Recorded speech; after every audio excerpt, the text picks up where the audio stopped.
ರೇಣುಕಾಸ್ವಾಮಿ ಹತ್ಯೆಯ ಪ್ರಕರಣದಲ್ಲಿ ಪ್ರಮುಖ ಆರೋಪಿಯಾಗಿರುವಂತಹ ದರ್ಶನ್ ಅವರಿಗೆ ಮತ್ತೆ ಮೈಸೂರು ಪ್ರವೇಶಕ್ಕೆ ಕೋರ್ಟ್ ಗ್ರೀನ್ ಸಿಗ್ನಲ್ ಕೊಟ್ಟಿದೆ. ಆರೋಪಿ ದರ್ಶನ್ ಮೂರನೇ ಬಾರಿಗೆ ಮೈಸೂರನ್ನ ಪ್ರವೇಶ ಮಾಡ್ತಾ ಇದ್ದಾರೆ. ಫೆಬ್ರವರಿ 10ರವರೆಗೂ ಕೂಡ ಮೈಸೂರಿಗೆ ತೆರಳಲು ಕೋರ್ಟ್ ಸಮ್ಮತಿಯನ್ನ ಸೂಚಿಸಿದೆ. ಬೇಲ್ ಪಡೆದ ಬಳಿಕ ಮೂರನೇ ಬಾರಿಗೆ ಕೋರ್ಟ್ ಪರ್ಮಿಷನ್ ಅನ್ನು ಕೊಟ್ಟಿರುವಂಥದ್ದು.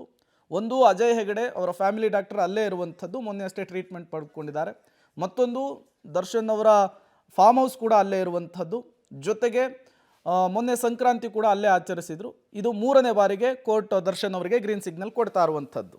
UPI ಮೂಲಕ ಹಣವನ್ನು ವರ್ಗಾವಣೆ ಮಾಡುವಂತಹ ಗ್ರಾಹಕರಿಗೆ ನಾಳೆಯಿಂದ ಸ್ವಲ್ಪ ಎಚ್ಚರಿಕೆಯನ್ನು ವಹಿಸಬೇಕಾಗುತ್ತೆ. ಯಾಕೆ ಅಂದರೆ ನಾಳೆಯಿಂದ UPI ಪೇಮೆಂಟ್ನಲ್ಲಿ ಒಂದಿಷ್ಟು ಬದಲಾವಣೆಗಳು, ಚೇಂಜಸ್ಗಳಾಗ್ತಾ ಇದೆ. ವಿಶೇಷ ಅಕ್ಷರ ಚಿಹ್ನೆ ಇರುವಂತಹ UPI ವಹಿವಾಟಿಗೆ ಬ್ರೇಕನ್ನು ಹಾಕಲಾಗ್ತಾ ಇದೆ. ಈ ಬಗ್ಗೆ ಈಗಾಗಲೇ ಸುತ್ತೋಲೆಯನ್ನು ಕೂಡ ಹೊರಡಿಸಿದೆ NPCI. ಅಕ್ಷರ ಮತ್ತು ಸಂಖ್ಯೆಯನ್ನು ಬಳಸಿ UPI ಅಕೌಂಟ್ ಕ್ರಿಯೇಟ್ ಅನ್ನು ಮಾಡಬೇಕು. UPI ಐಡಿಯಲ್ಲಿ ಹ್ಯಾಶ್ಟ್ಯಾಗು ಅಥವಾ @ ಬೇರೆ ರೀತಿಯ ಸಿಂಬಲ್ ಚಿಹ್ನೆಯನ್ನು ಬಳಸುವಂತಿಲ್ಲ.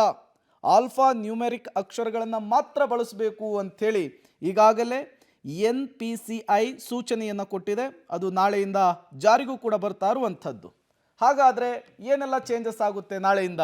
ವಿಶೇಷ ಅಕ್ಷರ ಅಥವಾ ಚಿಹ್ನೆ ಇರುವಂತಹ UPI ಏನಿದೆ ಅದರಲ್ಲಿ ಒಂದಿಷ್ಟು ಬದಲಾವಣೆ ಈಗಾಗಲೇ ಸುತ್ತೋಲೆಯನ್ನು ಕೂಡ ಹೊರಡಿಸಿರುವಂಥದ್ದು.